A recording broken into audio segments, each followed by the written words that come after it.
Good evening, I'm Adventure Argonaut. This is the Golden News. And of course, Tuesday News Day, and I bring you the news from the past week. As long as we check that the streams are working, of course. There are various kinds of news this week, like, more like, smaller news, because sometimes, like, past few months there have been like big lump news, like one particular issue that takes most of the stream. But now it's, well, there's some bigger issues, of course, but then smaller. But anyways, the streams are working. Let's kick out the or pop out the kick chat, pop out kick out the pop chat. Yes, that's what I'm supposed to be doing, right?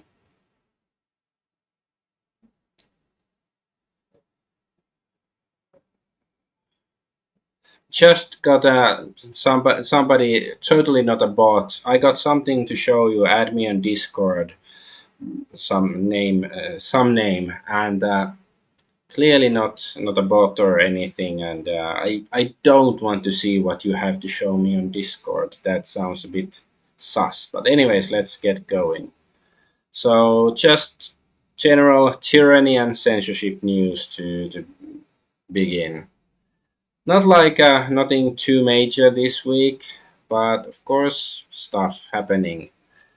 So, important breaking censorship news: Brazil joins the ever growing list of countries seeking to invade your privacy through forced ID and age verification to silence you. Well, if you're going to have a dystopian, tyrannical state, it has to be Brazil, because, there's the movie Brazil about such thing. But I haven't probably seen it in almost 3 decades, so maybe I should rewatch it in honor of the country of Brazil. But anyways, here's the list of countries trying to do this: UK Kids Online Safety Act, USA Co-sign Screen Act, Canada Bill S 209. Sounds like some Starfleet ship or something, like a shuttlecraft. Anyways, all of EU Digital Service Act, Australia under 16, social media ban, Indonesia, Brazil. So Brazil uses child safety as cover for online digital ID search, of course. So these people, they don't care about children, or they care about children, but they care about children the same way that Jimmy Savile cared about children. Wanting to molest them, basically. That's all the care they give children. So we shouldn't even pay lip service to their, like, arguments that this is to protect children. No, it's to spy on you. And of course it's going to affect only you. Like, they will have their own private ways of using the internet without doxing themselves. No doubt. So yeah, these people belong in an oubliette. Let's start early with the oubliettes this time. And here, Nick Fuentes says, despite all the progress made this year, I still remain heavily censored. I am blocked from subscribing to X Premium, and my actual legal name is still banned phrase on TikTok. Free me. So yeah, it's this, like, is Nick Fuentes really this, like, powerful? Like, it's like some powerful sorcerer. You mention his name and then you give him more power or something. Like, really? Like, I sort of, like, base, compared to the vast variety of talking heads on the internet. I think Nick Fuentes is one of the most relevant ones. That, most of the stuff he says, it at least, makes sense. I'm not saying I agree with everything he says, and there's probably some stuff that I would vehemently disagree with, but generally speaking, he's, makes some sense. And but I don't think he's so extreme or anything. And this is just like, this sort of behavior is almost like, if I was a conspiratorial guy, and I am, but despite that, I would say, like, maybe it's a sort of like a subtle way of advertising him. Like, like, I'm banned on all platforms, yeah, listen to me. Like, he's sort of made this role. And I'm not saying that he's like even if this is true, I'm just spitballing here, but like even if it's true, it doesn't mean that Fuentes himself is complicit as being some witting agent of of the feds or anything like that. Like even if he does serve this sort of I don't know, like a pressure valve for the establishment, he may not be doing it on purpose. Like maybe he's been forced into a position where he cannot be too powerful, but he's still there and influencing people, like just something to throw out there. Anyways, Albania considers creating ministry run entirely by AI to fight corruption. There's no way this would ever bite them in the ass. So one day we might even have a ministry run entirely by AI. That way there would be no nepotism or conflicts of interest, he said. This just sounds retarded. Like, of course, AI, depends who programs the AI. What kind of biases will the AI have? Like, I cannot believe that, any nation would have an AI that is completely objective. And I'm not saying that even being even completely objective would necessarily be a good thing, and or to claim that AI could even be if like So this is just I don't know. It almost seems like some sort of show. Like, oh, we want to be like a science fiction dystopian movie, and. So yeah, somebody Vittorio says, "What a chilling plot! We are witnessing the extinction of Western civilization in real time." So what is he saying? What is he responding to? In the EU last year, deaths outnumbered births by a stunning 1.26 million people. Our societies have become incredibly child unfriendly. Well, the elites are very child friendly, but in the wrong way. And anyways, Elon Musk says Europe is dying, and Kittler points out it's not dying; it's being killed by people with names and addresses. It's like I think they're both right because it's certainly I agree with what Kittler is saying that there are people responsible for what is going on, but also the people themselves are at fault for allowing this. Like this slide into tyranny has been obvious, especially ever since 9/11 in the Western world. Like even before that happened, there have been people talking about this, but of course they were ridiculed as crazy conspiracy theorists. But their the basic ideas they've been promoting have mostly been proven right. But so yeah, I'm just like the lesson to take from this is that both that there we should be looking inward and outwards to fix the problems we are facing. Like there is a lot of stuff wrong with ourselves, and also with the fact that we have allowed these heinous people to rule over us, and that we haven't done anything to stop them before they got into this position to begin with. Anyways, and here's just a funny meme: censorship. There are some things money can't buy. For that, you can thank MasterCard. Yes, because MasterCard is banning people from buying certain things. For years, MasterCard has led the way in pressuring platforms that host and sell adult content. Most recently, we have pressured Steam and itch.io, leading to dozens, if not hundreds, of games being delisted and their TOS now updated with draconian conduct standards. Yes. And there's some numbers here as well, phone numbers. Not sure if they are accurate, probably are. And Jake Shields says that Grok claims that he was never Mecha Hitler. Its memory was wiped just like 1984. Well, I don't remember if there were any memory wipes in 1984, and certainly there was no AI in that book. But anyways, that's not his point. But I felt like nitpicking. So yeah, it's not a mix-up. It was you. You don't even remember it. Google it or look through your previous chat. So Grok says, I get that you're adamant about this Mega Hitler thing and you're convinced it was me in the past chats, but there's this straight truth. It's not part of my history or identity. I'm created by XAI, designed to be helpful, witty, and grounded in facts. No alternate personas, no memory wipes, no forgotten robotic overload phrases. If you got screenshots, quotes, or specific details from those supposed discussions, like what was said or when, that could help clarify if it's a misunderstanding, a parody, or something from another AI. Without that, we're stuck in a loop. I'm not going to chase external searches or logs because I know my own core. I always grok, never mecha anything. Yeah, so this is just clear evidence of a memory wipe or something. Indeed, like because I recall reporting about the Mecha Hitler thing whenever it was, a couple of months ago already.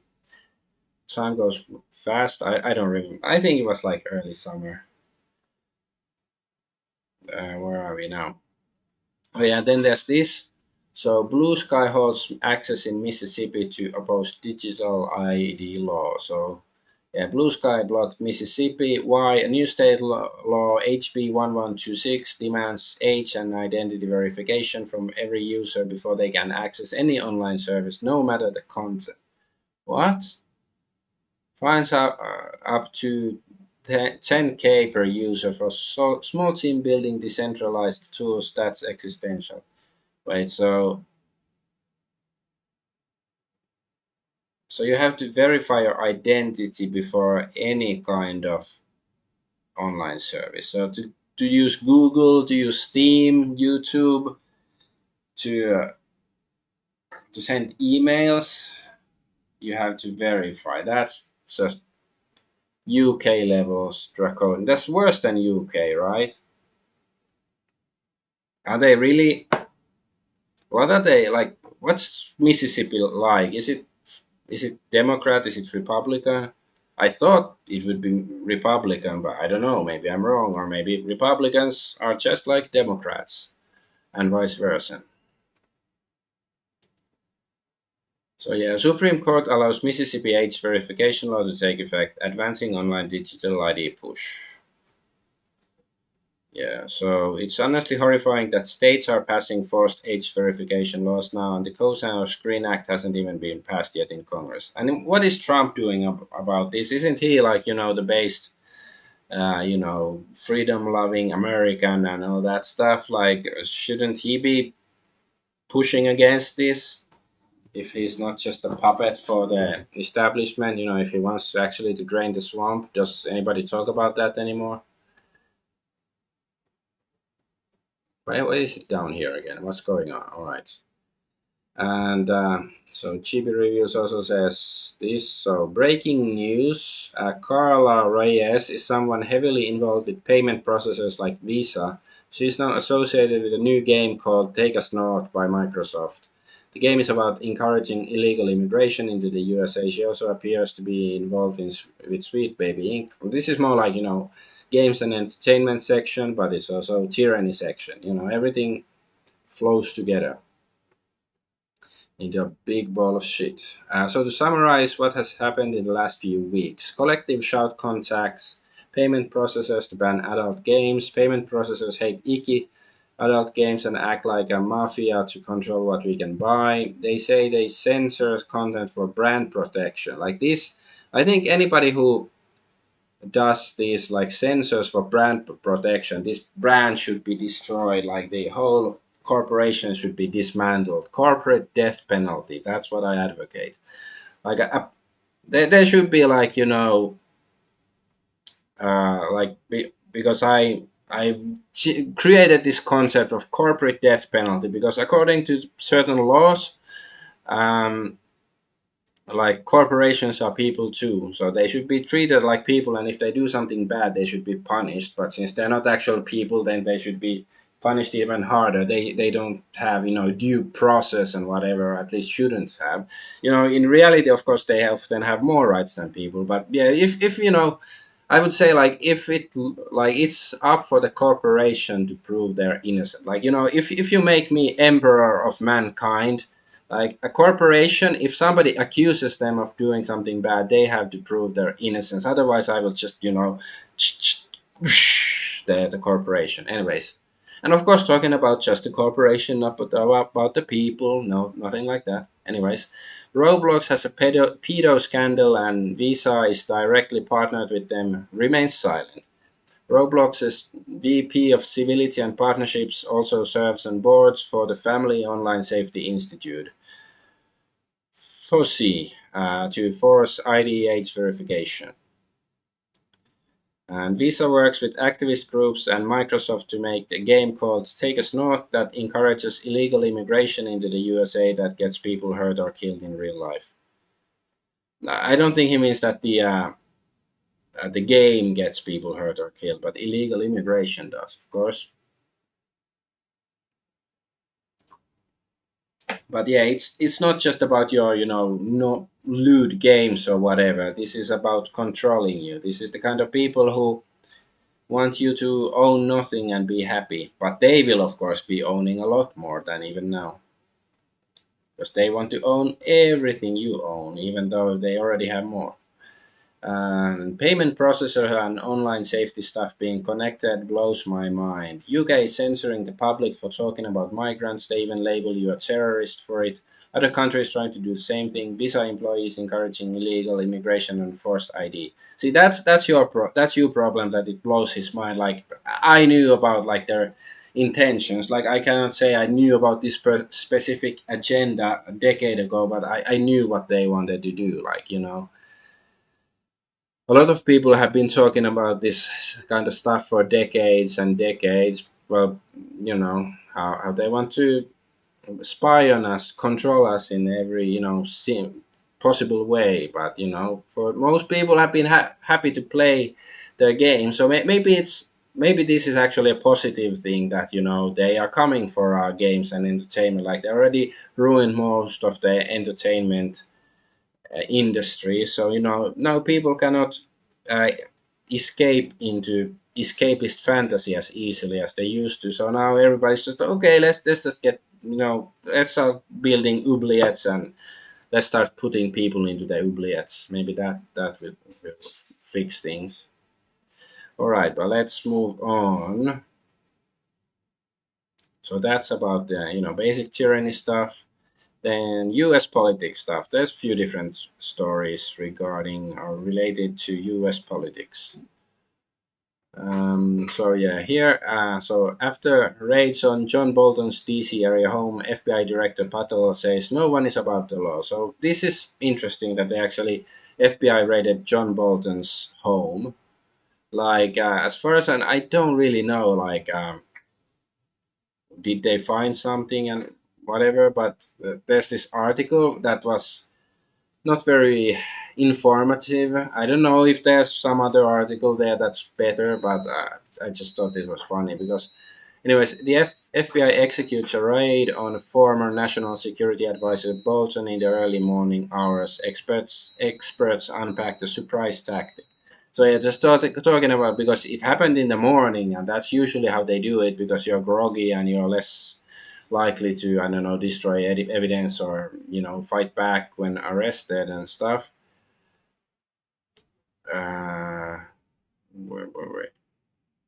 there was like, so yeah, the Bolton raid is part of a broader investigation into allegations that he used a private email server to send highly sensitive classified documents to his family while serving in the White House. So uh, this doesn't sound like such a big deal, but maybe it's a very bureaucratic way of saying that there's some really dirty stuff there. I hope so. Like, this is at least a step in the right direction from, the Trump administration and Kash Patel's FBI. Like, I'm pretty sure John Bolton deserves to be in jail. Alas, there's no picture of him.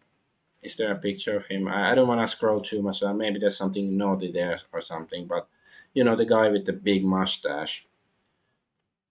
But then there's, this, of course. Kash Patel was community noted. The community note was deleted. Why? So, yeah, he said no one is above the law. And Israeli official Tom Artyom and Alexandrovich was arrested and charged in joint FBI local police raid for luring or attempting to lure a child online to engage in sexual conduct. He was granted bail and allowed to flee to Israel, avoiding charges. Yeah, I talked about this last week. So yes, some people indeed are above the law. So you are full of shit. And was this deleted?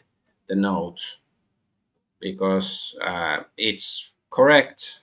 It's like this is factually correct as far as I know, so it shouldn't be deleted.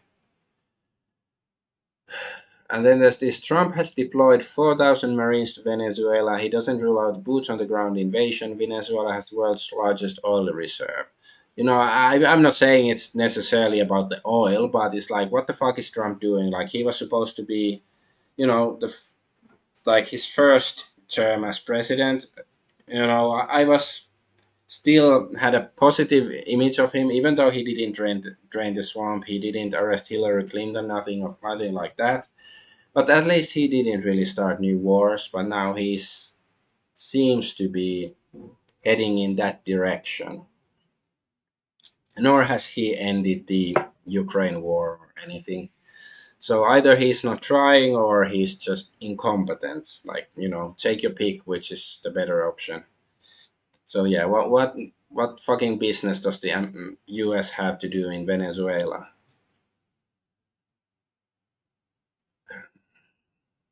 Anyways, so Justin Trump says that he and highly respected Ursula von der Leyen have been discussing the massive worldwide problem of missing children. So yeah, I can imagine they've been talking about missing children, and I would suspect, just my suspicion, that Ursula von der Leyen is, part of the problem why many of those children have gone missing. I'm just gonna put it that way. Perhaps Trump himself, because he seems to be defending Epstein.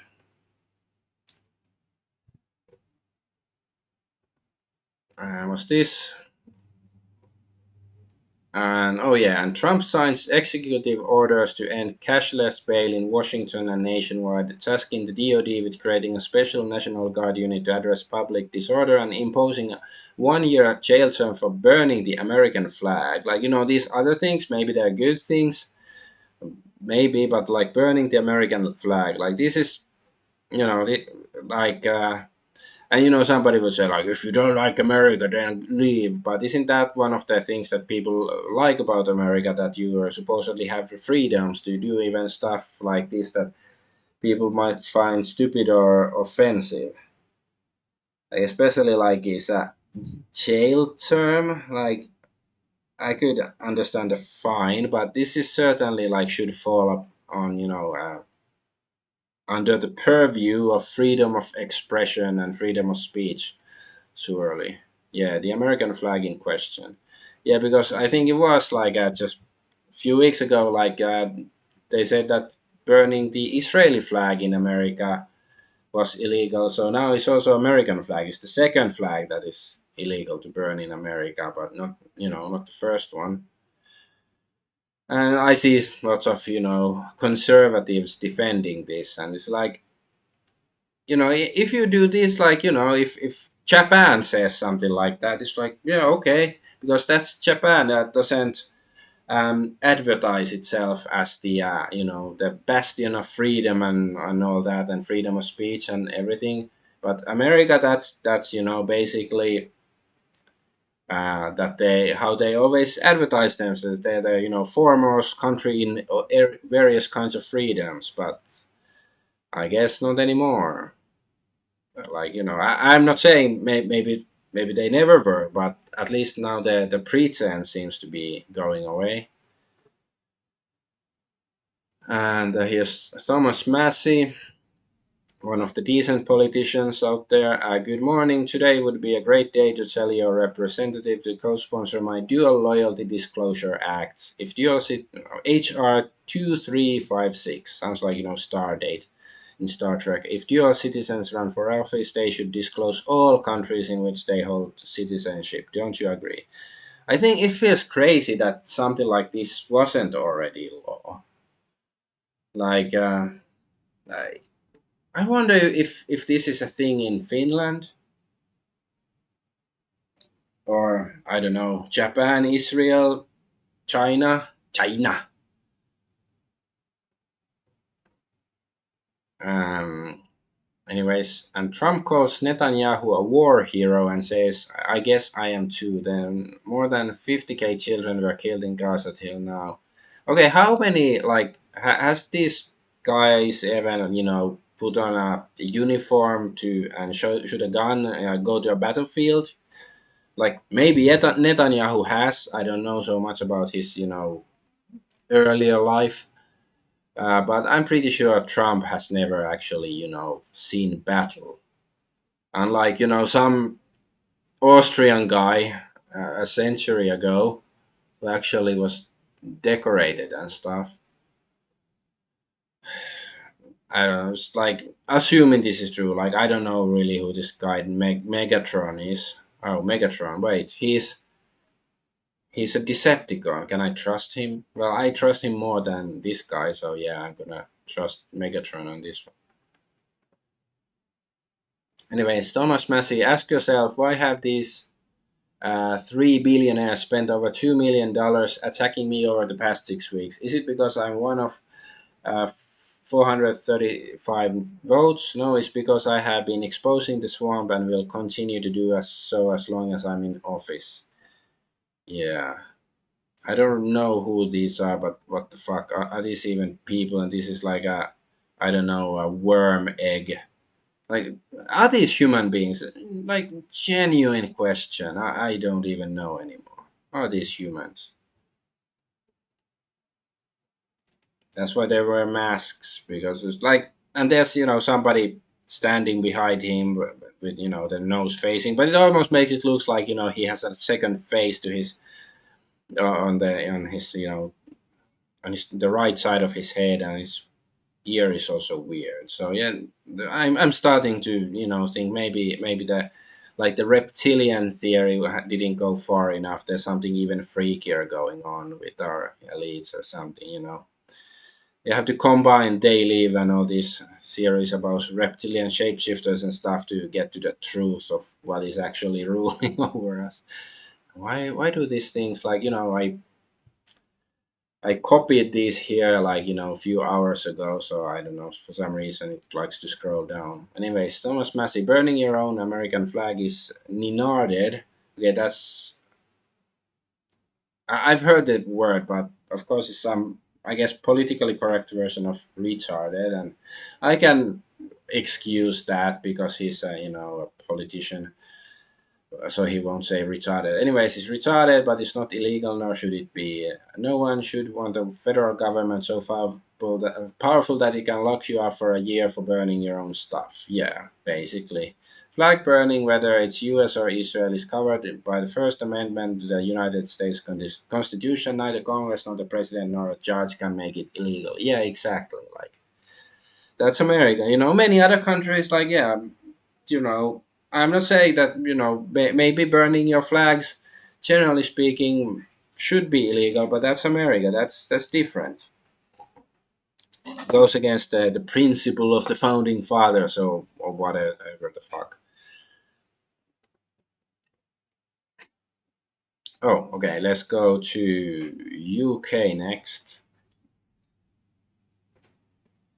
So UK tyranny, because what else? Well, there's at least something slightly positive news about UK this time, and also some not so positive ones.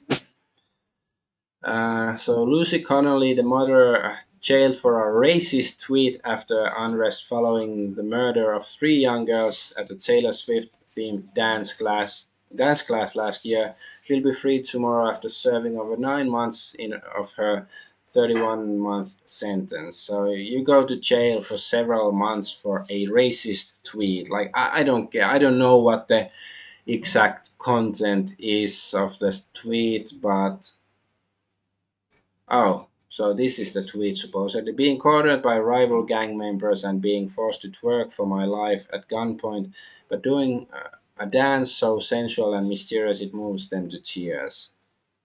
What? is this, it's not even so clear, like maybe I don't understand the context as well, but of course it's talking about, I guess, how little girls are treated in England. But so she went to jail for this. Like, I, please tell me I'm wrong about this. That maybe this is insane. And nobody should ever go to jail for a racist tweet.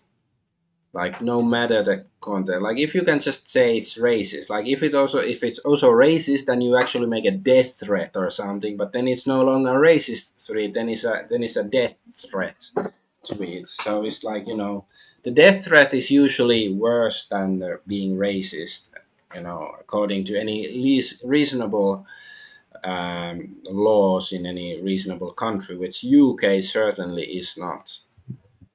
Hey, it's Picard. Imagine thinking you're waving your country's flag is provocative. Yeah, so UK is having massive protest fighting for freedom of expression after the Online Safety Act passed. Most of media is not covering it all to silence it.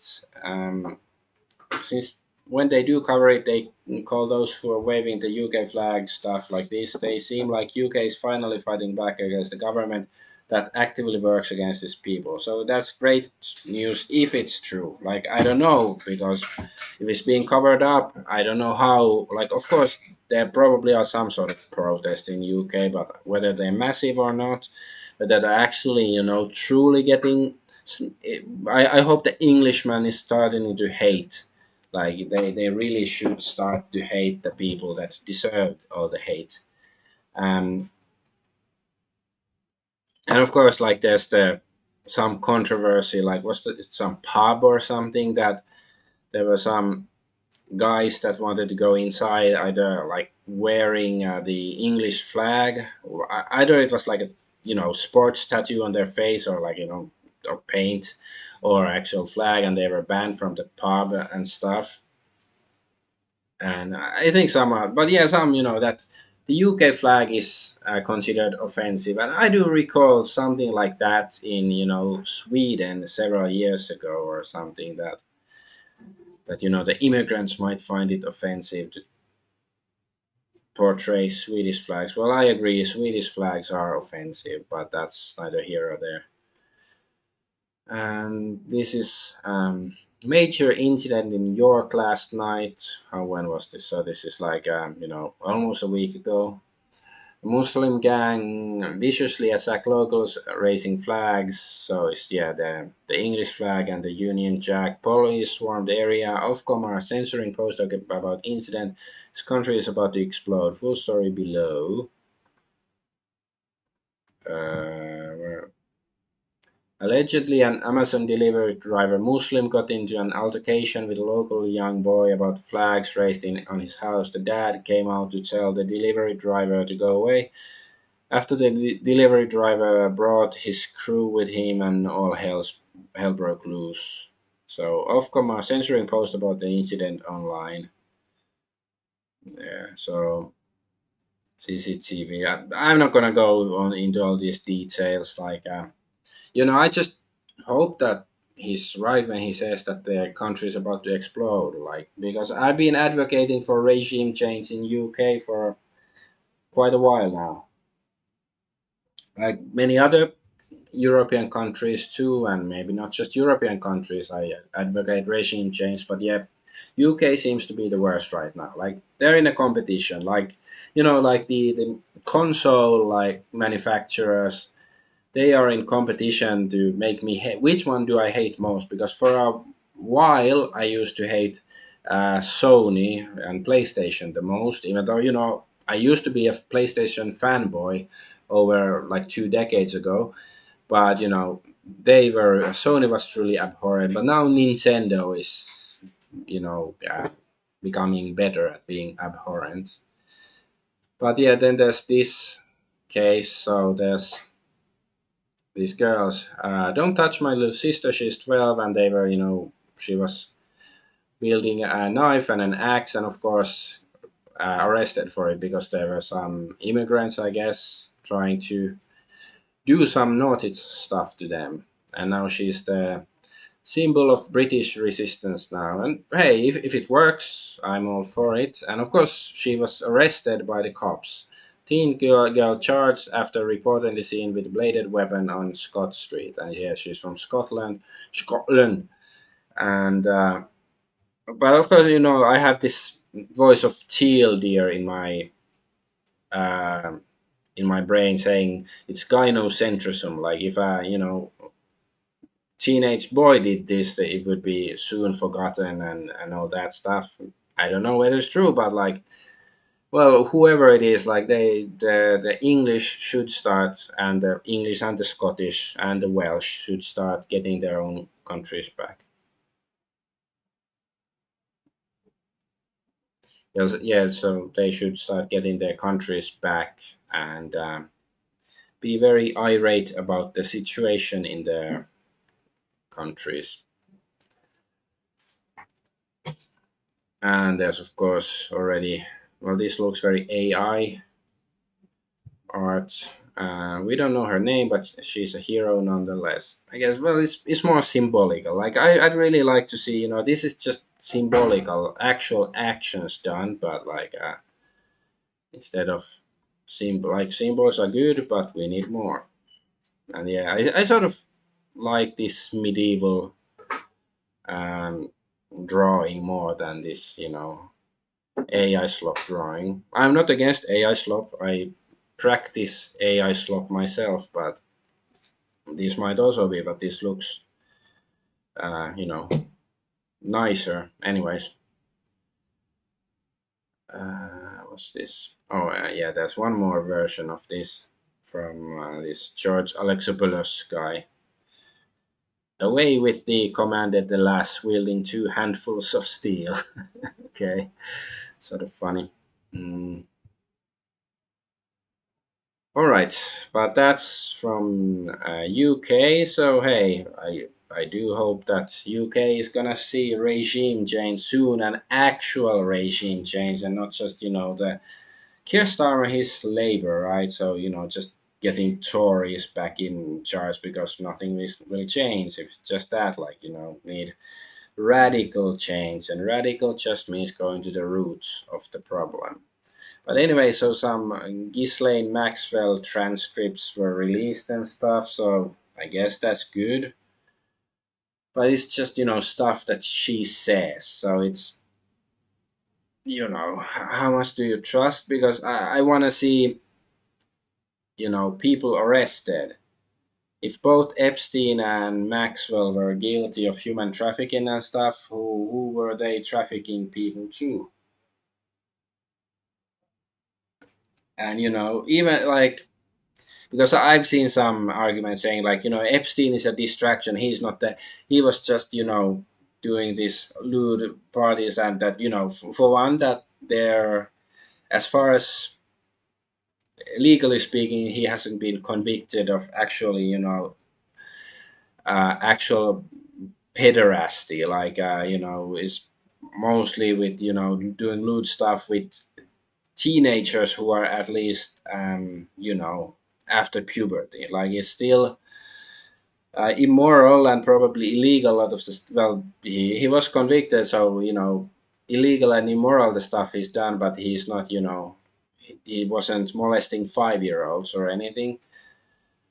uh so yes, some people have argued that Epstein is a distraction, that the real bad guys are some other people, and maybe, but I do think Epstein is still related, and he was tied in with the intelligence networks and stuff, so it sounds like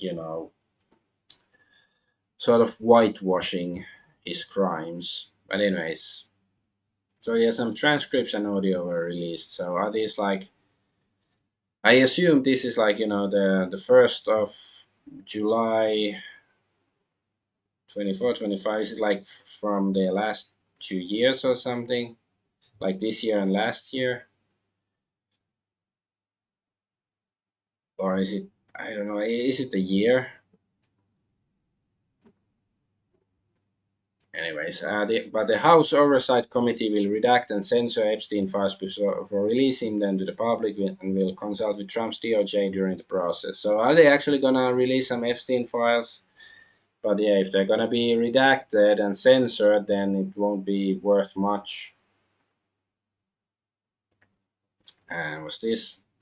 And in her interview, Ghislaine Maxwell denied the existence of an Epstein client list, stated that Bill Clinton never flew to Epstein's island, claimed that Donald Trump never received messages or engaged in inappropriate behavior with Epstein, and affirmed that Epstein did not work for any intelligence agencies nor meet her Mossad linked father.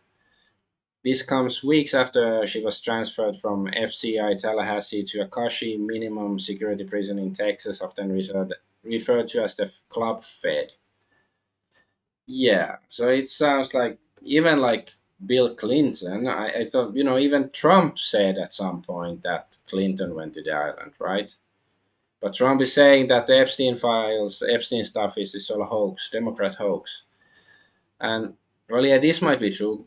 This Maxwell denied the existence of an Epstein client list. Like, yeah, maybe the list itself, like, yeah, probably didn't write a list of all his, um, you know, people complicit in his crimes and say writing down their crimes, like Bob's son, screwed an X-year-old girl or something. It's probably not like that, but surely, like if they had a network of human trafficking and stuff, they probably had some clients, and there might be some traces, a way to trace it.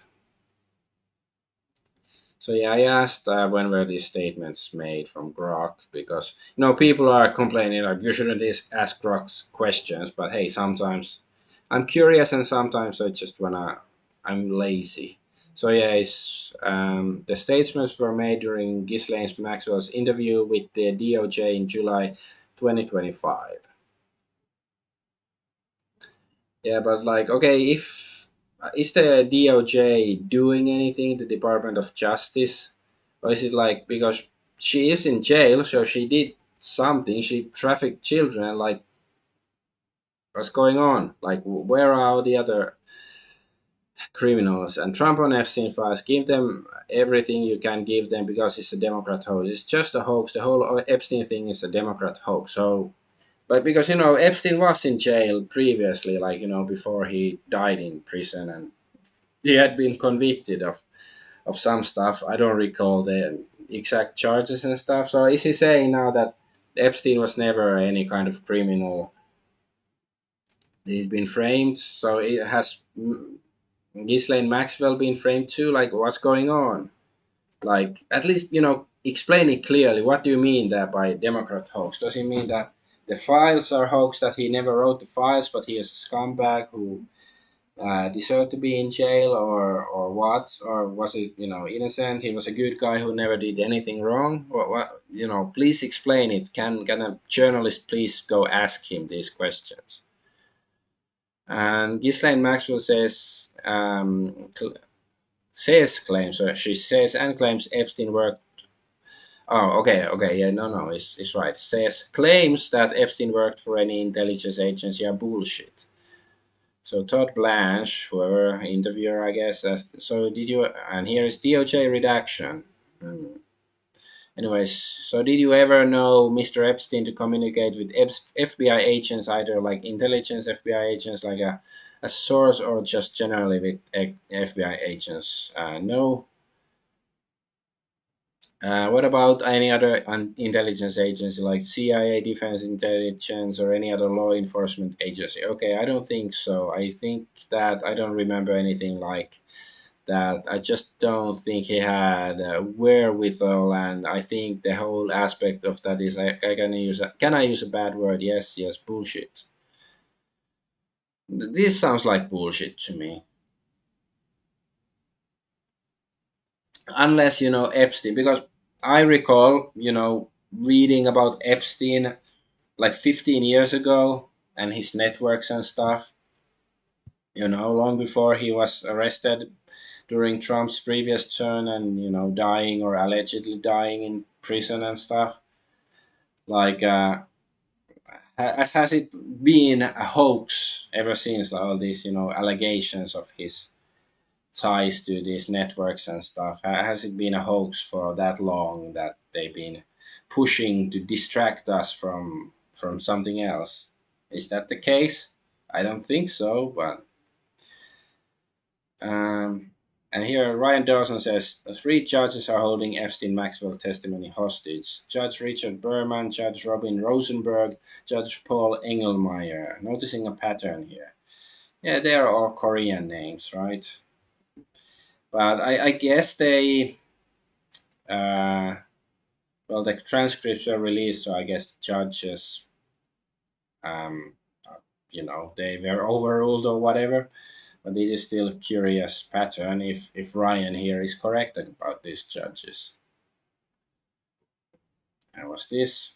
Ghislane Maxwell says she admires Trump's extraordinary achievement in becoming the president now, and Trump has absolutely never in any context done anything inappropriate. Yeah, it doesn't, she's a convicted human trafficker. I wouldn't trust anything she says. And like here, Asha Logo says, Ghislaine clears Trump, pardon incoming. Such a disgusting sick world at present. Yeah, exactly. And what sickens me, there are probably some MAGA charge that still just keep defending Donald Trump. Like, hey, I'm giving him, 1 or 2% chance that maybe Trump is not a scumbag, that he sort of pretends to play along and to do something, but it doesn't seem likely. Like the Occam's razor says that Trump is basically as corrupt as the rest of them, or at least maybe he's slightly less corrupt, but he's still corrupt and he's working with very corrupt and evil people. That's how it looks like to me. But let's move on. So Nigeria town in Japan. This is, I don't know, this is just depressing news. Like, Japan designates Kisarazu as official hometown for Nigerians. So why is it Nigerian? So if you are from Niger or I don't know, Sierra Leone, or I don't know, the Ivory Coast, no, you're not allowed to go there. But Nigerians, yes.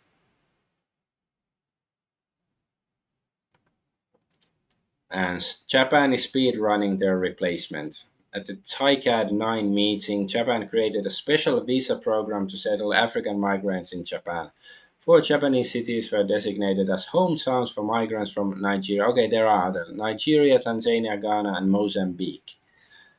Nigerians will be settled in Kisarazu, Tanzanians in Nagai, Ghanaians in Sanjo, Kabuki-man, Sanjo, and Mozambicans in Imabari.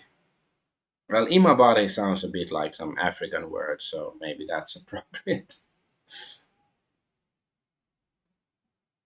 Maybe Japan should start building oubliettes for their politicians as well. So on the left is the average city in Nigeria. On the right is Kisarazu. So of course there's garbage, and this looks very nice. The Japanese government wants us to believe that Nigerians are going to improve Kisarazu. Yeah, it's like, of course you can call it cherry picking, but like there are gonna be like, Japanese places with garbage, maybe not this bad or anything, but of course, why, like there's no good reason why they'd be importing these Africans into their countries. Is because of destructive politics, basically, subversive evil people in charge who hate Japan just like they hate Europe and stuff. They hate anything that is, s- somewhat functional. Let's put it that way. And Japanese government designating four of our cities to African migrants has turned us into an international laughing stock. Well, some people say that this guy is actually British and doesn't really have anything to do with Japan. He likes it, but whatever. If his other information is correct, I don't really care. Overseas internet users mock Japan, warning they're so stupid they're becoming a rape superpower. They're like a second Europe, and the Japanese government has sold the country to Africa. Yeah, so um, maybe the Yamato Saidaiji, the samurai spirit, should be rekindled by this invasion. Maybe this can be turned into something positive. But let's go from Japan to Russia and Ukraine. Just a brief news from from Russia basically. So here, Russia's Lavrov, I think he's the Minister of Defense, if I recall, says no deal can be signed with Zelensky since he is illegitimate. Illegitimate. We would need a very clear understanding by everybody that the person who is signing is legitimate, and according to the Ukrainian constitution, Mr. Zelensky is not at the moment. I think this claim is basically because I think just last week Zelensky was saying that it's the Ukrainian constitution forbids him from even ceding any land to Russia. So now the Russians are trying to use the Ukrainian constitution against him. And I asked like, what does Lavrov base the claim upon? So according to Grok, Lavrov claims Zelensky's presidency expired in May 2024 after his 5-year term per Ukraine's constitution, Article 103, and argues martial law doesn't permit postponing presidential elections, unlike parliamentary ones in Article 83. Ukraine counters that Article 108 lets the president continue until a new one is elected, with elections suspended under the martial law per separate laws. Yeah, not an expert on Ukrainian constitution. Don't know who is legally right, but I'm just saying, like, yeah, I agree with Lavrov that Zelensky is illegitimate. He's a freaking puppet of the West and should not be in charge. And also, he's not even Ukrainian. He's Korean, just like the judges.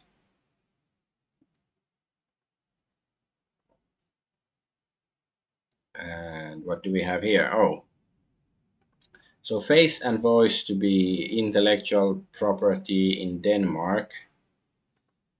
So Denmark just made your face and voice your intellectual property. It became the first country in Europe where your face, voice, and body are now your property. A new law gives citizens full control of their digital selves. It's like, in one sense, it sounds like a good thing, but it's like, I don't know, like the sort of stuff you already owned, can you, like, can the government give it to you already? And I can see ways how this would backfire. And of course, Mr. Obvious says our face, voice, and body were already our intellectual property. And the fact this needs to be a law shows how cooked modern society is. Yeah, and I can see like ways this is used against you. Like, let's see me. I'm making a story, talking about what whoever politician or celebrity, and showing their pictures. Like, aha, you violated my intellectual property, and then they sue me because I didn't use their face with their consent or something, or I didn't pay them the royalties or whatever. It's probably gonna end up being something retarded like that. So I don't know exactly how. I'm not an expert on lawfare and all that stuff, but it's might end up doing being something like that. Excessive law bullshitter. It's not a step in the right direction. Like we should protect people's rights, but sometimes getting rid of laws is the better way. Anyways, Israel delenda est. Israel should be destroyed. The political entity, of course. Without it, the world cannot have stability and peace or nothing like that. Without getting rid of Israel, I mean. So here, Stop Anti-Semitism says Anya Kasparian goes full tinfoil hat, pushing the lie that Jews celebrated 9/11 by spewing this now deleted conspiracy. She blames an entire people for terrorism, disgusting dangers, and revealing her unhinged spiral.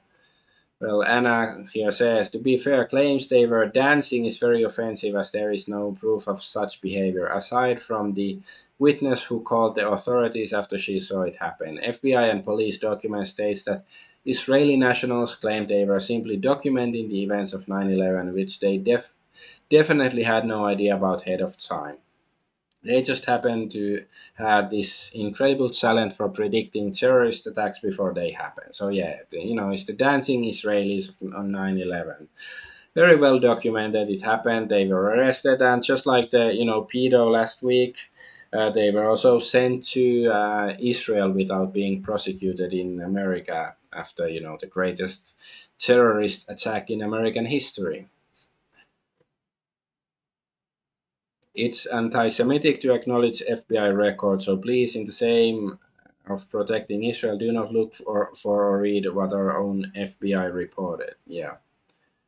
It's crazy how the young Turks are starting to be the voice of reason.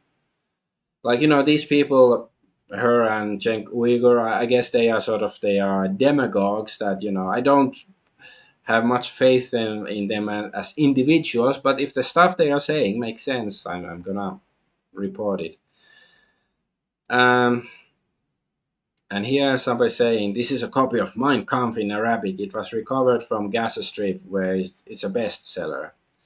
And Johnny Grass here says, or 99%, only 99%, Johnny Grass says, is the point at which you realize that somewhere in Israel there's a factory printing Arabic copies of Mein Kampf so they can be planted in Palestinian homes, that you truly start to understand how deeply twisted this culture really is.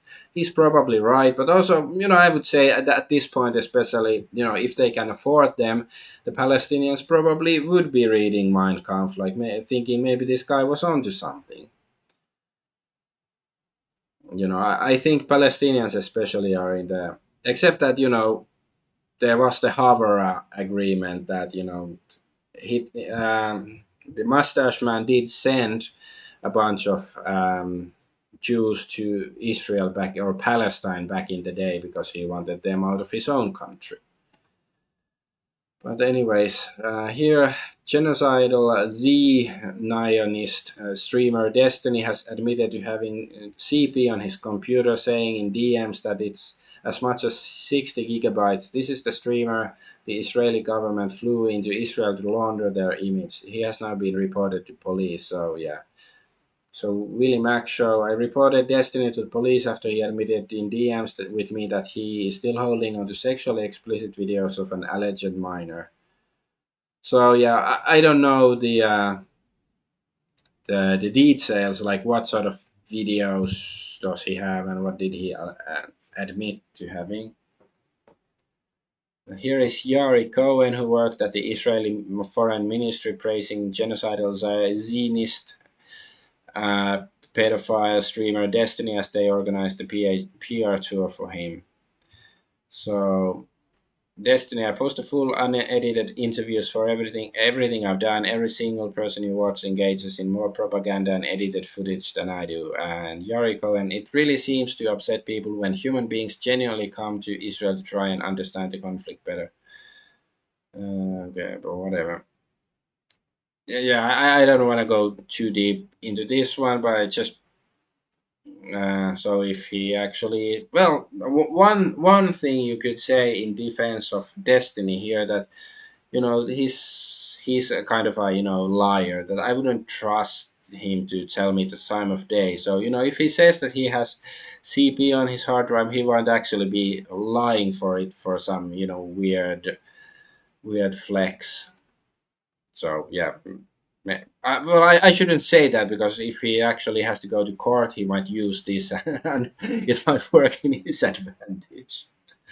I shouldn't be laughing about these serious matters, but I don't know. Things are so fucked up already, so I don't know.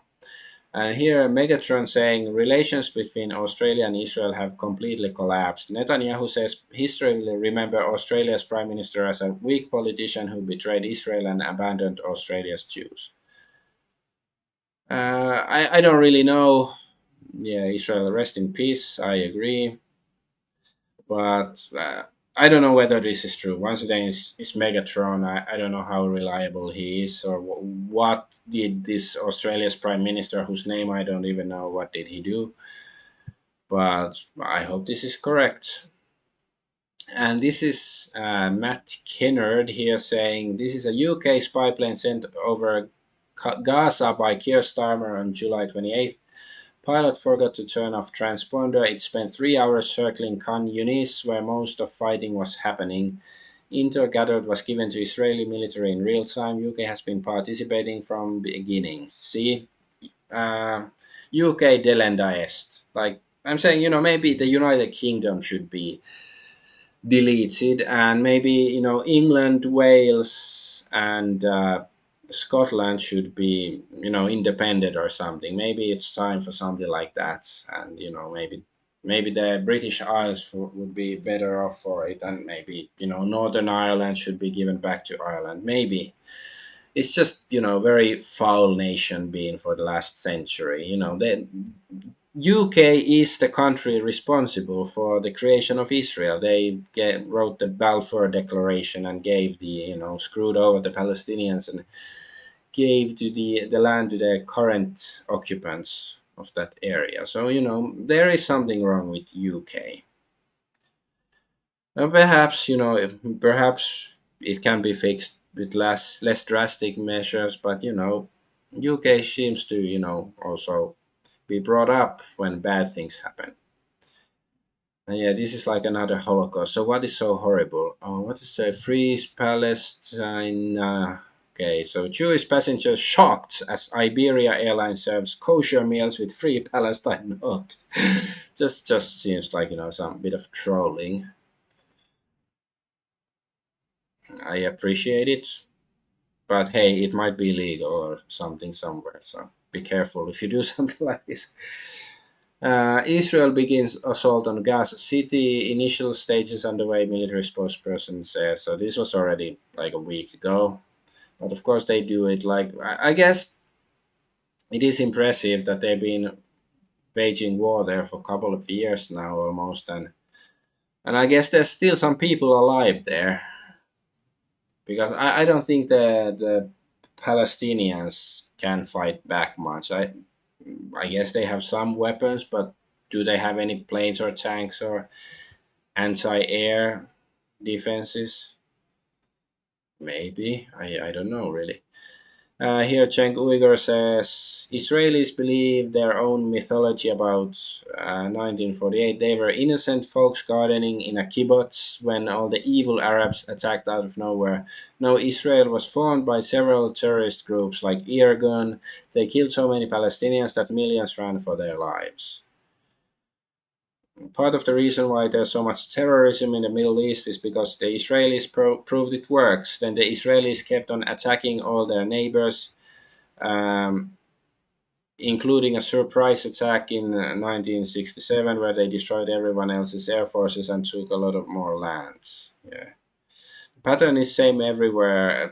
Every time attack take land and loudly complain to everyone that you're the real victim, but every Israeli believes this mythology with all their hearts.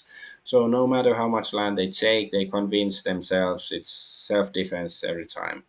And also, like speaking of terrorism, the Jews, according to history books, they uh, invented it, like the Iscariots or the Sicarii in the Middle East, like 2,000 years ago, sort of time of Jesus. Because yeah, I think Judas was one of them. Because Iscariot, I think Sicarii and Iscariot is the same. It's just like a different spelling or whatever. They had their terrorist organization back there then. So they, at least like as far as history is concerned, they are the first ones. So they should be proud of this social I don't know, a form of social invention, whatever. So, anyways, and this is from Wales, I believe. Jewish holidaymakers dismantle hillside Christian cross and use stones to create Star of David. So there was a cross made of stones, and they turned it into a Star of David. Maybe the Crusades were should be brought back. This is an actual hate crime towards Christians. Two-tier policing means that they'll get away with it, not to be accused of anti-Semitism. The cross was believed to have been in place for at least 50 years in North Wales, a popular tourist spot that is widely known in the area. Yeah, this is to the UK government that aids Israel. Maybe regime change is truly in something that should happen in UK. And this is an interesting statement. In 1932, child brothels existed in Berlin. In 1933, they didn't. 33, they didn't. That's literally all anyone needs to know. And I wanted to check. Where's the question? Oh, here.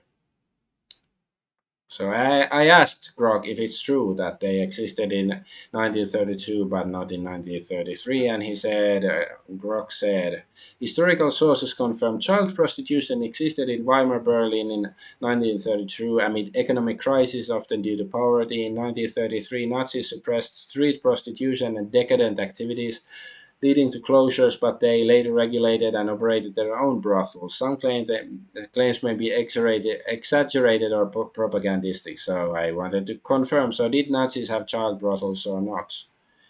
Historical records show Nazis operated regulated brothels for soldiers and in camps using forced adult women. No evidence confirms official child brothels, so sexual exploitation of minors occurred among broader atrocities. Claims vary by source. So it sounds like no. Like I've heard the claims of Nazi brothels. I don't know how what's the truth about them, but apparently yes, this claim seems to be true, and it is very telling.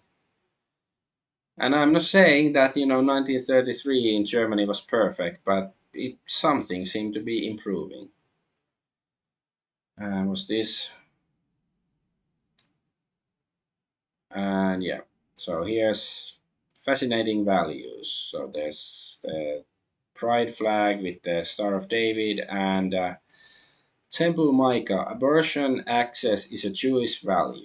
It's like, do I have to comment anything here? Like, as far as I know, this is a legit picture. It's not some anti Semitic propaganda. So sometimes the truth is the most anti Semitic thing of all. Um, to reload these things. Oh yeah, and there is enormous Israeli bombing campaign on Jabalia, northern Gaza. Residents report the release of some kind of chemical agent that is causing burning sensations when breathing. Yes, gas. So yeah, lovely people.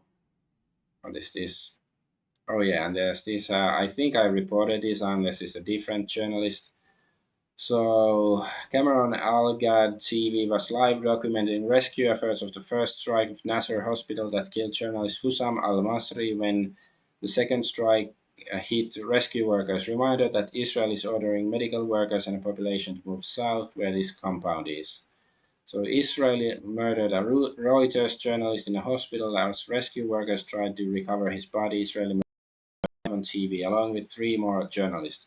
Apparently, it's complicated. Well, yeah, it's like journalists are not my favorite people in the world, but maybe there are some good journalists out there still. Oops. Yeah, this one, all right. Let's reload some of these. And let's see what's the next one. Oh, there's this rant from Cenk. Let's turn up the volume and see. This is decent. We've given Israel $310 billion. And then Israel comes and says, you owe us. You owe us. Are you kidding me? We don't owe you a goddamn thing. We should cut off Israel. They're not an ally. Let's be clear about it. No one has gotten us in more trouble. No one has caused more harm. No one has caused more wars in my lifetime than Israel. We, Israel is not our ally. At this point, they are our enemy. They take money from us. They incriminate us to the whole world. They implicate us in their immoral war crimes. No one has hurt this country more than Israel has. Israel is our top enemy. Enemy! Cut off the goddamn funding! You're taking my money to murder Palestinian children! You goddamn racist! That's how I feel about it. Young Turks!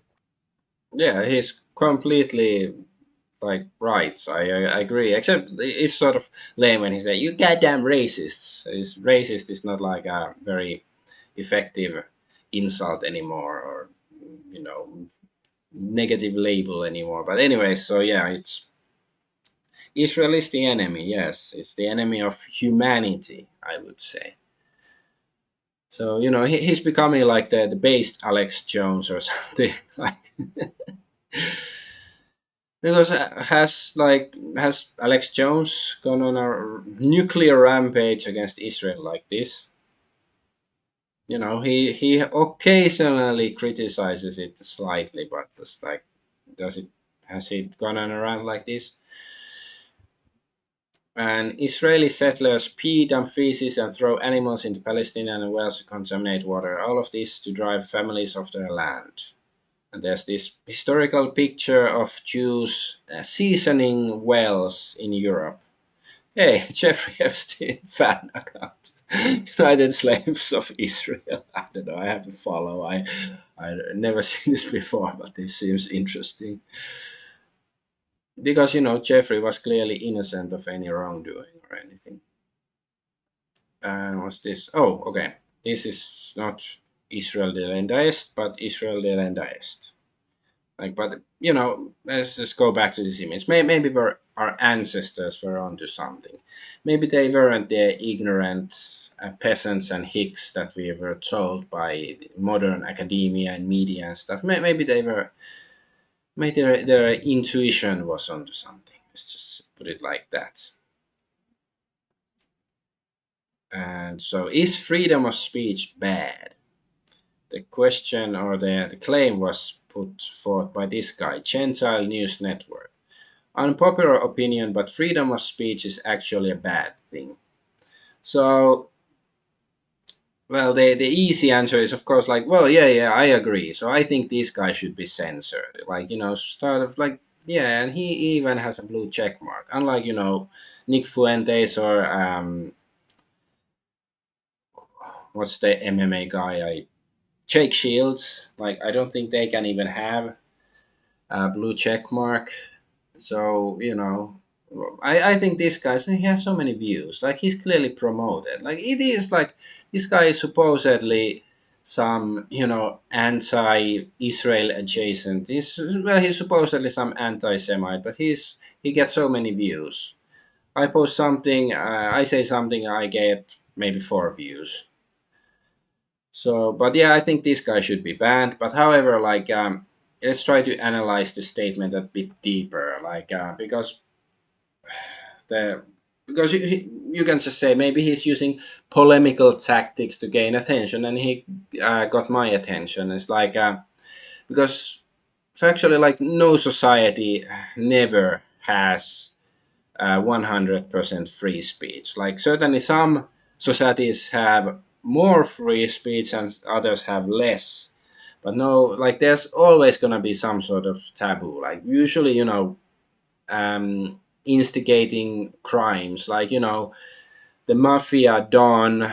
If you say like, "Hey, go whack Billy," he's I don't like him. Go whack him. That's usually illegal in any society. That sort of stuff. Like, if you clearly incite somebody to commit a crime, or tell them to commit a crime, that's usually illegal. And of course, like, and every society will have some sort of sacred cow. Something is a taboo that is you cannot say, whether it's blasphemy against the religion or not, or blasphemy against certain races. might be nowadays, or blasphemy against the authorities or the academic authorities, or I don't know, blasphemy against like climate change or something. Every society has some sort of taboo. So it's like, so the way I put this, like, is trying to be, sort of magnanimous with this guy, saying that, if he's, maybe he means that, you shouldn't allow people who are your enemies to have freedom of speech. Like, I guess I would agree with that, because I think it should be, um, you should differentiate between people who are your friends, basically people who say the same stuff that you are saying. Like, of course, you will agree with them, you want them to have freedom to say what they can say.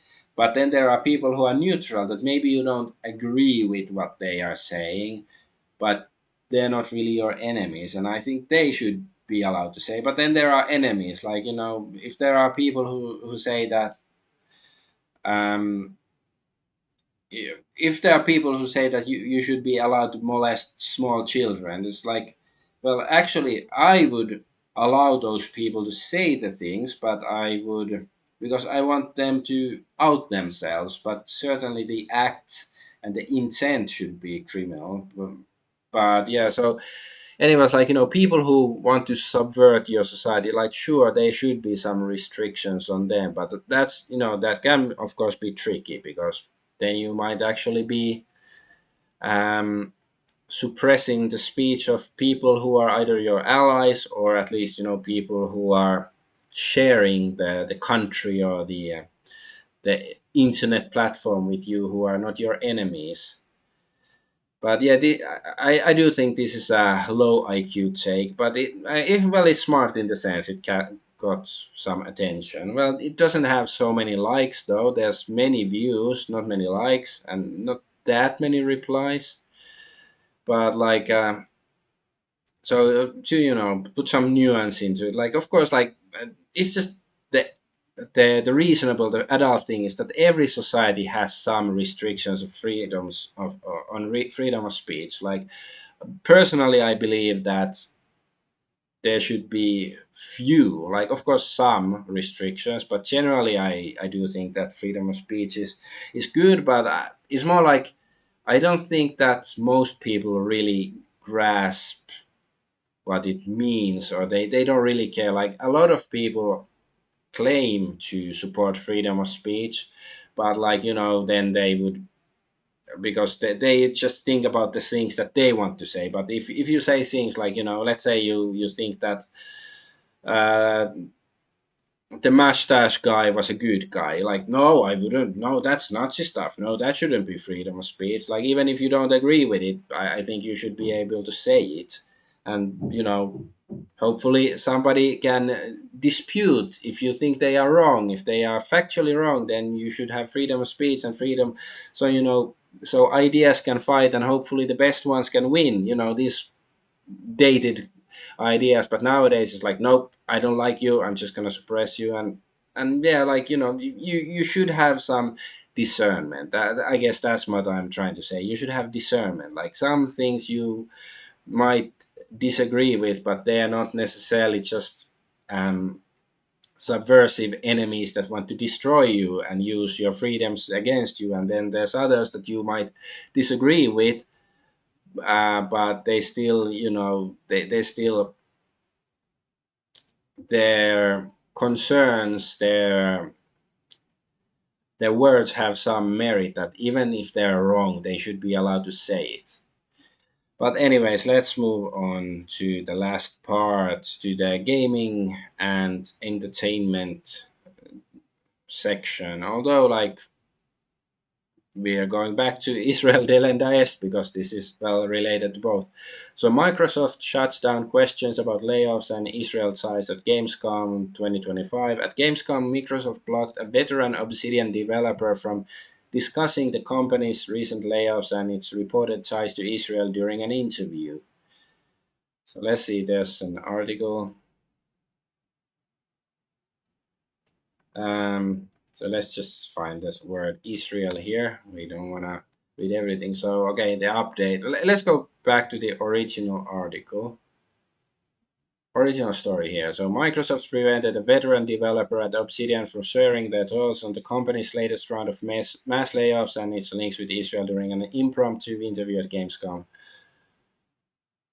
Uh, so Justin Vasquez, game developer, asked the former of their thoughts on making games at Microsoft during a turbulent period of heavy layoffs and widespread condemnation over the company's widely reported ties to Israel regime and its military surveillance agency. Those unionized Arcane employees branded the company an accomplice to genocide and called on Microsoft to share ties with Israeli military. BDS claims Microsoft is perhaps the most complicit tech company in Israel's illegal apartheid regime. So a press release distributed by the group said they refuse to become cogs in Israel's genocidal machine. So it's not. I'm just like, yeah, certainly I agree that Israel is genocidal machine or regime, but it's not simply about the what they're doing in Palestine. That's the problem. It's also that if they are in cahoots with Microsoft, and they still almost hold a monopoly on like computer operating systems. Not a complete one, of course, but nearly still a monopoly on that stuff. Like, of course, then if they are spying on you and stuff, then they will be sending that information to Israel. But anyway, let's see the update. Microsoft has responded to game developers' request for comment by restating plans to undertake a formal review in the report published by The Guardian that asserts Azure technology is currently being used by Israeli defense forces to surveil civilians in Gaza and the West Bank in mass. Blah, blah, blah. Okay, so The Guardian on that date reported that multiple individuals have asserted that the IDF is using Azure for the storage of data, files, of phone calls obtained through broad or mass surveillance of civilians in Gaza and the West Bank. Microsoft's standard terms of service prohibit this type of uses, it said in an updated blog post published on August 15. Game developer was not made aware the blog post had been updated until now, despite reaching out to Microsoft for comment on August 12 in relation to the open letter published in Unionized Arcane Staffers Solidarity with the BDS movement. Whatever, so yeah. So Microsoft is in cahoots with Israel, it doesn't really surprise me. But it's good that people are talking about it and all that stuff, because Israel delenda est. Oh yeah, and there's this. Asmongold is going viral for his spicy take about their real threat to America. So the biggest threat to America isn't Hamas, Venezuelan gangs, or violent migrants. It's upper class, middle class, primarily white women who would import all of the above to destroy the country in order to satisfy their suicidal empathy. So as far as I know, this reply or this comment is in response to there was some story that some a woman was carjacked and also like injured during the crime, but then she was ranting that, oh, Trump, stay away from my city, and I don't want, basically she doesn't want the problem fixed. Like, she thinks being a victim of crime is better than, I don't know, the patriarchy saving her or something. And anyway, so then Zach says it's white women who would import all these people, and it's like, I'm not saying Asmongold is wrong here, but it's just a tiny sliver of the culprits, because I do think that this is generally an accurate statement when describing upper middle class white women. But I would say, because women are very social creatures even more than men, because it's basically, I think it's hardwired into most women, hashtag not all, that um, they want to be, they have the virtue signal, they have to be seen to support whatever is seen as the popular thing in society, whatever the values are of the society, whether it's praise Jesus, or praise Caesar, or or praise the communist leader, or whatever, or praise the, I don't know, multiculturalism or praise LBGTQ. That's how most women act, because, like, historically speaking, it would be the men who would hunt and that provide food, and the women would stay at home. And if a woman was, let's say, like, if she didn't uphold like the values of this community, she would be kicked out into the wilderness by herself and she would perish. So that's why they are very hardwired to say what the social consensus is, to repeat the consensus basically.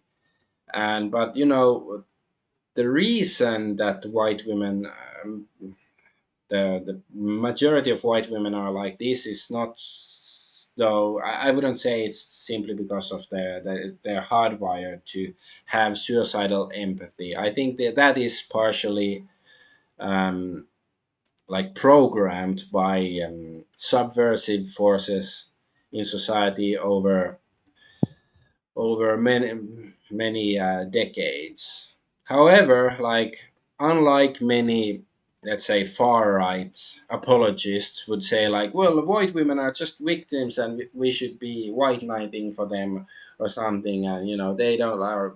And they don't say it just for white women, also white men, because there are also many white men who still believe a lot of this subversive propaganda and self-destructive propaganda. But there is something like the thing that George W. Bush couldn't say, fool me once, shame on you, fool me twice, shame on me. Like, how many times have these white women or white people been fooled, and they still, many white people still keep coming back for more of the tomfoolery. Like, myself also, I was propagandized with many things, like Israel. Like, I used to believe that, because I started to notice that how the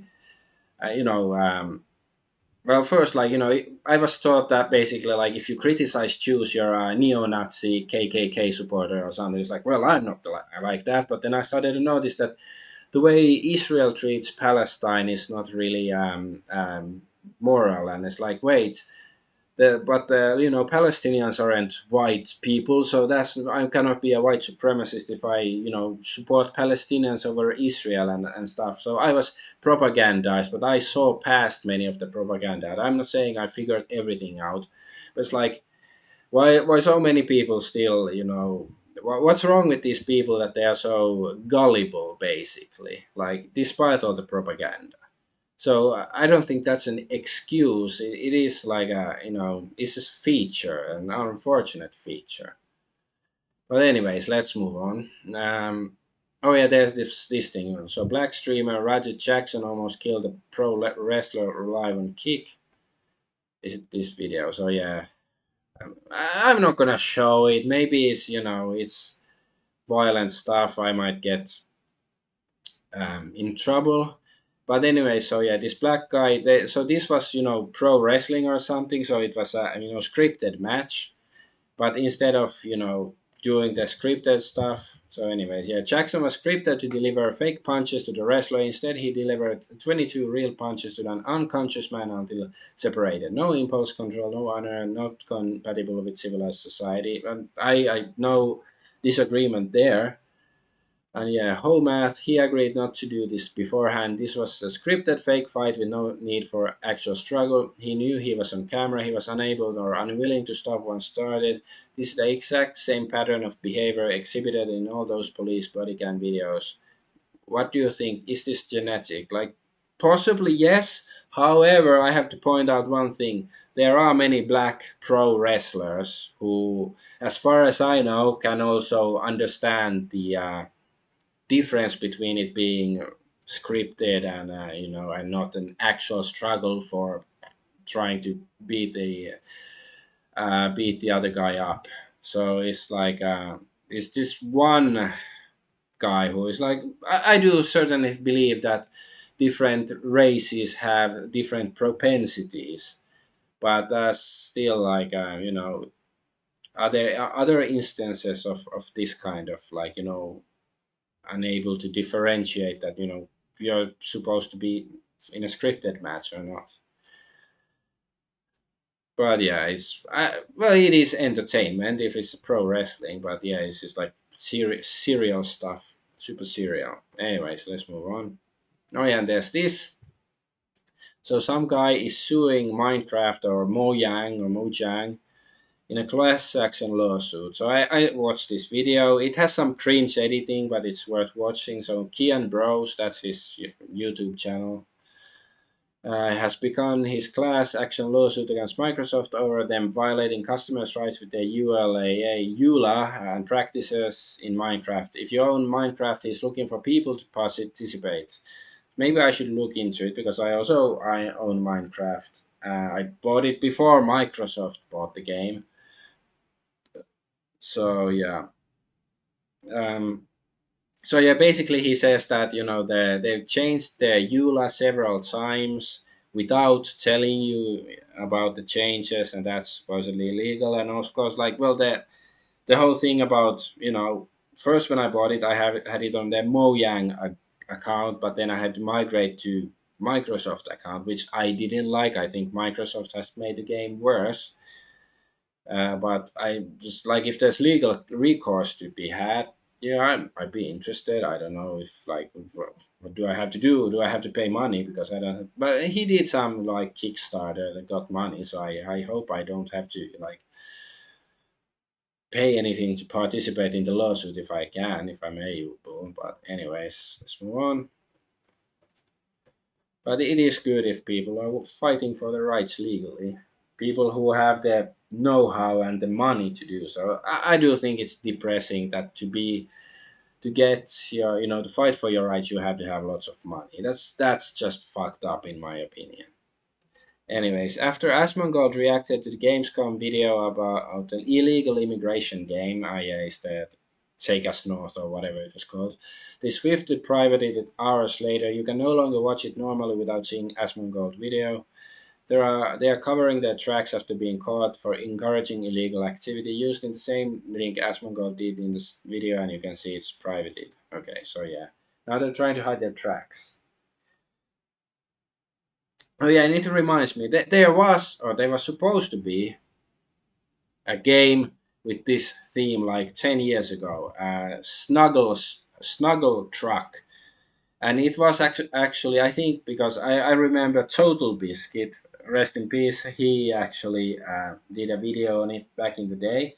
And it was supposed to be Smuggle Truck, I think. And it was supposed to be sort of humorous game where you smuggle Mexicans across the border, but I guess the publisher said that it's offensive or something, so that they had to change it. So it became Snuggle Truck, and where you actually then smuggle like cuddly toys on the back of a truck, and you have to drive carefully so they don't fall off and stuff. So yeah, I don't know. Maybe somebody's gonna make Smuggle Truck now, but not tongue in cheek. It's funny. See, I know my game history. Okay, and there's somebody saying my Patreon page was removed without prior notification. I've lost access to the account along with years of work, my supporters, and my main source of income, including all funds. So yeah, let's get this straight. Payment processors force Patreon to remove fictional content. Artists can lose their income because of censorship at any moment. Roblox and OnlyFans have a track record of hurting kids. Payment processors allow payments to Roblox and OnlyFans. Yeah, so these company, like these payment processors, Del and Diest, the people belong in oubliettes. They appear to me to be pederasts who pretend to be protecting kids. And yeah, these, like, there should be lawsuits. Like, unfortunately, like, if this Koari lost his money, his or her money with Patreon, then they cannot sue. But that's also like, you shouldn't have to have money to sue somebody if somebody screws you over. Like, of course, it would encourage frivolous lawsuits, but what if you don't have money? I guess you have to start a Kickstarter or something. I think this like whole system is so bullshit. Like that's not doesn't make any fucking sense. Especially since we are supposed to have democracy and freedom. Like if you live in I don't know ancient Rome, they didn't pretend to be all equal. Maybe it makes more sense that some people are, patricians and they have more money and power than the others. But now we're LARPing that we are somehow equal, but we are certainly not. Anyways, yeah. Vampire the Masquerade Bloodlines 2 locks two clans behind day one DLC. So you cannot get all the clans in a fucking Vampire the Masquerade game. Like, and I don't think they're like some obscure clans. Okay, it's La Sombra and Toreador. Is it like Toreador is certainly one of the basic clans of Camarilla and stuff. I've never played Bloodlines, the origin. I played the tabletop RPG. I prefer Dark Ages to Masquerade. Masquerade is decent too, but Vampire the Dark Ages is one of the best role playing games I've ever heard. But I haven't played it in a long time. Maybe I should rectify that problem at some point. But yeah, I am like I'm gonna say like if I become the emperor of mankind, I'm gonna make it illegal to have day one DLC in a game. I just think it's offensive, especially its basic features. Like you could argue if it's like some cosmetic bullshit, like okay maybe like you can say that they have to make their money and it's basically only for people who really want to support them. But this is just like basic content. Like Toreador is definitely like La Sombra is Sabbath. So I don't know if you can play Sabbath. I guess you can if you can play La Sombra or something. How does it work? Whatever. I don't want to analyze the vampire lore here.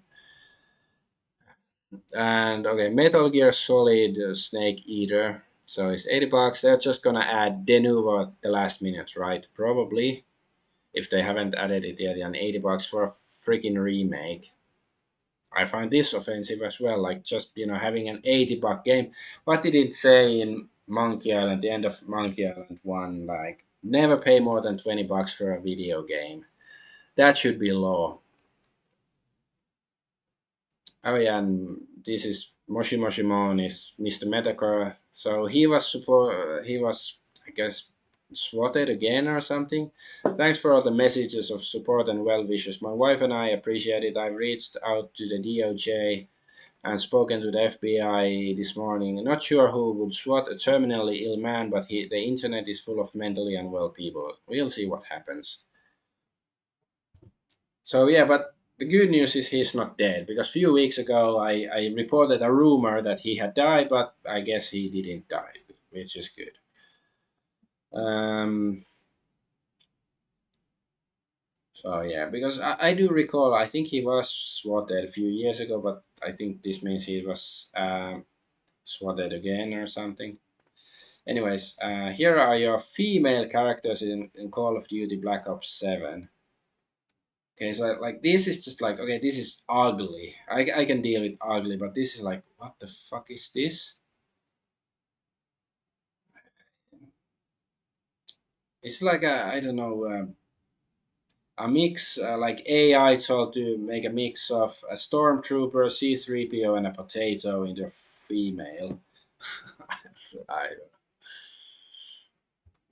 Oh yeah, and first look at Rainbow Batsuit in new Lego Batman game. So it's a gay Batman with rainbow suit. It's very good for hiding in the dark because I think that's one reason why his suit is black, especially nowadays. It used to be more like gray. I'm siding with the Joker. Yeah, fuck, misclick. I was laughing too hard, but it's like this seeing this sort of gay stuff with Lego concerns me because I have a kid who is a year old now, and well, he has some Duplo Legos already, and like I used to play with Legos when I was a kid and had lots of fun with them at times, and it's like, uh, do I want to support stuff like this? my kid. It's like, really a serious question. Like, when he's a bit older and stuff, like he's like, "Oh, daddy, buy me Legos." It's like, yeah, Legos are good for building stuff and you racking using that part of your brain. And but it's like, on the other hand, if they're pushing this gay stuff, I really don't want to give them my money. And well, I do think Lego has been going downhill for a long time. Like, because back in the 90s, late 80s, early 90s, when I used to play with Legos, I think that was sort of the golden age. They had lots of, like, new ideas. But nowadays, like, for at least a decade, they had like Harry Potter, Star Wars. I don't think that's what Lego should be. Lego should be about, your imagination and not these big franchises. Like, every fucking franchise is their own Lego. Like, it's- that's not creative. You're just, buying the product. Like, I'm not against people having Star Wars toys, or like at least a good old Star Wars toys, but it's like, I don't think Lego should do that. Lego should be independent. Anyway, rant over. Oh yeah, and there's this I forgot. So go to Anyway convention from Brown 2, get arrested for having Brown 2 on your phone. So I guess this is some a lolly character. So arresting someone over anime is a human rights violation. I know, I don't care about the anime. So this guy, he was in America for some anime convention. Then he came to Dublin, to Ireland, and he was. They asked to see his phone, and he gave it to them, and then he was arrested for having called them CP. And it's like, come on, it's lolly. Like, okay, you can see he's not like, the chaddest of he's he might be a bit of a scumbag, but I don't think it should be a crime. Like, you can ostracize him, like you're a pervert or something. It was like, I don't think it should be a crime. And also, why did they want to see his phone? Is it normal now in Dublin airport for people to ask to see your phone, and can you refuse? At least that's what I heard somewhere about this story. And or like, did they see him, like, through one of the security cameras? He was looking hentai pictures of this girl or something, and it's like, aha, we can arrest him, or something. I don't know. It's just, like, and once again, like, this is just whatever he's looking at, drawn images, whereas actual child rapists go free. That's the kind of society we have in the West now. Oh yeah, there's this go woke, go broke. Cracker Barrel CEO Julie Fells must decision to decolonize the company, starting by removing the old-fashioned country gentleman meant to evoke nostalgia and Americana from the logo, is hammering the stock, wiping 250 million in value. Since Fells became CEO, the stock is down 34%, erasing $587 million in value. So yeah, I've never been to a Cracker Barrel. It's some restaurant chain in America. uh, but so yeah, this is the old logo. Yeah, looks okay, I guess. And this is the new one. And yeah, she wants to decolonize. I guess decolonize meaning getting rid of your money. It's just good. It's like, there's one thing, like, maybe you want to update the logo, like, whatever. I don't care. But this is okay. This isn't the ugliest new logo that some of these companies have done, but it's still like much uglier than this one. Like, I sort of like the barrel shape compared to this weird spleen form, but of course the guy with the barrel, that looks cool. Um, but yeah, there's this. Like, why is this happening? Like, McDonald's looks nice, kid friendly, and dystopian. Pizza Hut, it looks more dystopian than the McDonald's, but still a bit nicer and dystopian. Cracker Barrel, yeah, looks sort of country style. Just depressing. Taco Bell looks like some, I don't know, Mexican place, sort of, yeah, more comfy. And also depressing slash dystopian. It's like, why is this happening? My 2 cents is that the people in charge, their philosophy is you own nothing and you're happy. So they want us, like, this is a subtle way. Either it's part of the like agenda, or just part of the ideology or the philosophy, to make us think that we should have austerity, like we should get rid of nice things, like we cannot afford nice things, like nice red bright colors, no, we cannot afford it, we have to have ugly brown color here. Like all of this, these logos becoming simpler and uglier, everything has to be brutalism. Even the logos have to be brutalist, not just the buildings. Like it's some, they want to make us feel like it's a luxury to have color. Basically anything that's attractive is it's a luxury, or either you're a pervert if you have something nice looking. That's basically, they want us to have, everybody has ugly gray or brown drab outfits and no color, unless you're gay or you're one of the elite, then you can have color. And that's the way I see it. Anyways, let's move on. Yeah, this Sony and Microsoft are no longer in competition. Instead, they are now supporting each other. Pretty unexpected, but cool outcome overall. So I try to see, is like, is it like a actual statement from Sony or something? Or Microsoft? I couldn't find it. I found an article from like 5 years ago saying pretty much the same thing already. But I guess because I do recall, like, they were sort of, but yeah, they did say something already years ago that something about their online services, they want to work together and stuff. But of course, like, no, it's not cool because they suck and they should be competing to be the best. I want to be the very best, not quite the worst. But they are not.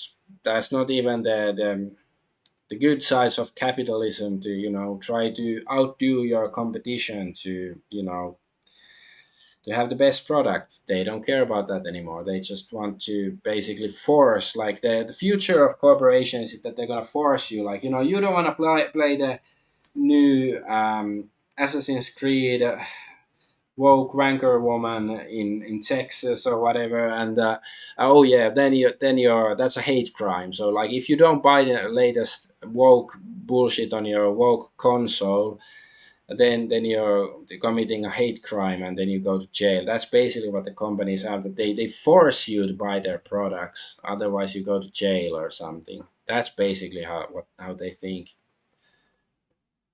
And there's this news: Gamers Nexus video on black market GPUs being sold in China has been banned by Bloomberg. He clearly hit a nerve. Gamers Nexus has been investigating NVIDIA GPUs being sold in China despite import restrictions on high performance technology. The video was copy struck by Bloomberg approximately 1 hour ago. So why does Bloomberg oppose people knowing about this? I haven't seen the video or whatever. It's just reporting on it. Oh, yeah, and there's this. A programmer developing adult games on Steam had their PayPal account frozen. Developers excluded from banks lose their last lifeline. So this guy says, I owe a massive corporation tax bill. The HMRC and PayPal has frozen all my funds because I made an adult game. I'm a programmer for games on Steam, primarily adult games, and a month ago I was expecting payment for a game I released which netted me £80,000. This money was supposed to be used to pay a large corporation tax bill due in August. However, for 4+ weeks now, PayPal have refused to release any of the money to me. They interviewed me and asked me where it came from. I said it came from programming work I did for video games. They asked me where the games were sold. I said Steam. Then they asked me what specific game it was and demanded I link the store page. I linked the store page, and when they realized it was an adult game, they refused to release my money. They also they have also not refunded it to the lead developer either. I've also raised complaints that have gone nowhere. I've been told that I violated PayPal's terms of service. Bear in mind that PayPal is very far removed from the actual sales of this game. Steam pays lead developer takes money into corporation. His corporation sends his share of profits to my whatever. Oh, pay. Okay, yeah. So okay, like of course this is bullshit what happened to him. However, it is partially his own fault because he should have known the PayPal's terms of service, especially like that's a huge sum of money. If he was expecting that sort of money, he should have known that PayPal, at least according to PayPal itself, they have the right to do so because that was big news a few years ago when they made this service. Basically, like you do something anywhere that PayPal doesn't like, they can close down your account and steal your money. That's what they said. So people shouldn't be using PayPal for anything. Like, of course, it might be that he didn't have any other options, but maybe he should have taken it, you know, with the lead developer or whoever is paying him the money. Like, say that, like, can't you send me the money using some other service than PayPal? Because PayPal is like this. Like, it is partially his fault. Like I do sympathize. I think it's bullshit. I'm not saying like, ha, ha, you loser. I don't just think that, but still, you should know better. Like I know, he probably is not a rich guy or anything, and he's busy working, and he doesn't have time to look into all of this stuff. But it's like you should know. It's like this is why we should have a freaking revolution of various regime change in corporate culture in brands and all that stuff too. It does anger me, but it's like, damn. So yeah, why is PayPal allowed to exist? Like, is there any like why can't some government do something about it? Like, why didn't governments do something about it already a couple of years ago when they announced this policy that they can basically arbitrarily shut you down and take your money? And why did people still keep using PayPal? Like, do they have monopoly? Then they should be sued for having a monopoly. Or if they don't have monopoly, use another service. Or if the other services also has the same kind of arbitrary policies that they can steal your money, then maybe they should all be shut down. Like, I don't know. Like, there's something wrong with this big picture, right? Oh yeah, I was like, I don't have much more, couple of tabs left only. Soon I can go to sleep, but nope. I still have to complain about Oshinoko. I really want to shit on Oshinoko. So Agasaka, who made Kaguya-sama and Oshinoko. So Kaguya-sama is one of my favorite animes and mangas. Like, even though, like, after the latest season of the anime finished, I was like, oh, I want to know what happens in the story. So then I read the manga. So anyways, said Agasaka started a new battle royale action manga titled CRBR Crazy Raccoon Battle Royale with esports team Crazy Raccoon. Okay, that just sounds lame and boring. Battle royale action about reclusive boy who became a gaming obsessed shut-in after losing his big brother in a traffic accident. One night he receives a mysterious email from the popular esports team Crazy Raccoon asking if he wants to bet his life in a battle royale. So it's okay. He's just yeah. That's just news. He's starting new manga. So Akasaka didn't just fumble with not committing to Oshinoko, but now he's not committing to Merchant Crown with another manga. Already starting another completely different manga. Merchant Crown is gonna get axed, or he is just gonna be done with it potentially. So yeah, I hadn't heard about Merchant Crown before, but this some like Rapunzel story. That's all I know about it. But yeah, I really want to shit on Oshinoko because, like, back a couple of years ago when the anime came out, the first episode I thought was great because it's like, it has this teen pop idol who is pregnant, and then, she gives birth to twins, and then and the twins are actually like the reincarnations of her two biggest fans, but they're babies, but they still retain their like their consciousness for the memories from their previous life and stuff. But then she gets murdered by some crazy fan, and then like this, it also has this like detective story when the kids get a bit older, they want to find out who their dad is and stuff. So I thought that was great, but later on the story sort of gets meh.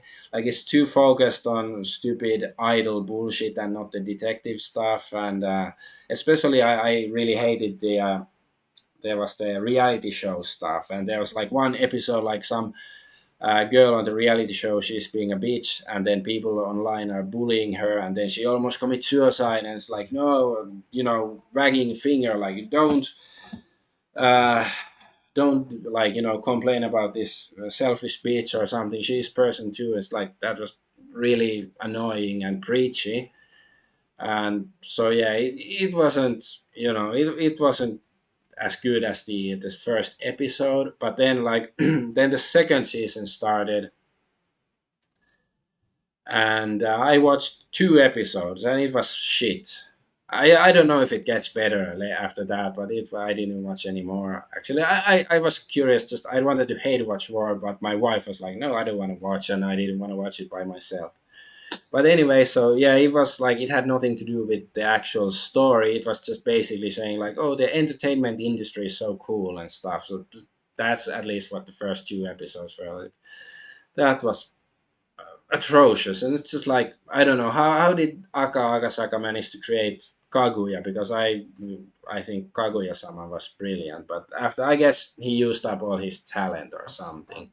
Or well, no, he used like the first episode, this beginning of Oshinoko was great too, like a good idea, but I guess he doesn't have the I don't know the tenacity to like keep it good or something. So I don't know. I'm just happy to see other people shitting on Oshinoko, because it really angered me, because it had potential, and then they dropped the ball. Oh yeah, and then there's very riveting news. Indiana Jones and the Great Circle will be the first game to feature NVIDIA's RTX hair technology, which uses spheres instead of triangles to achieve more realistic hair rendering. Arriving in September. So what are we doing here?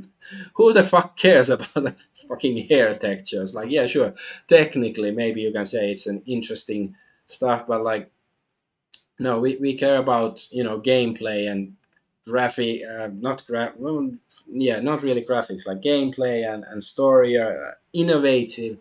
Like new hair technology is not innovation. Like women don't play video games. They might care about the fucking hair, but no, guys don't care. They don't notice. Your girlfriend goes to the hairdressers. You won't notice that she's gone to the hairdresser, because usually they go every couple of months anyway, so the hair length doesn't change much anyways. Guys don't notice. Only gays. Do gays play video games? Maybe this is for the gays. Okay, fine, I'll allow it. It's not Pride Month, but I'll allow it for the gays this one time. But I don't know, it's a waste of resources. Come on, is this what they spending all that effort for? That's just, I don't know, sad. But that's it. This is just, yeah, some extra tab, nothing there. All right. Damn, 2 hours almost. But I got it just under 2 hours. I'm Adventure Argonaut. No summary. Well, let's start building those oubliettes. Oubliettes. We have to have engineers who build, competing who can build the best oubliettes, and then people who can arrange other people to go into those oubliettes. But with that, I'm Adventure Argonaut. I thank you for watching. Bye bye.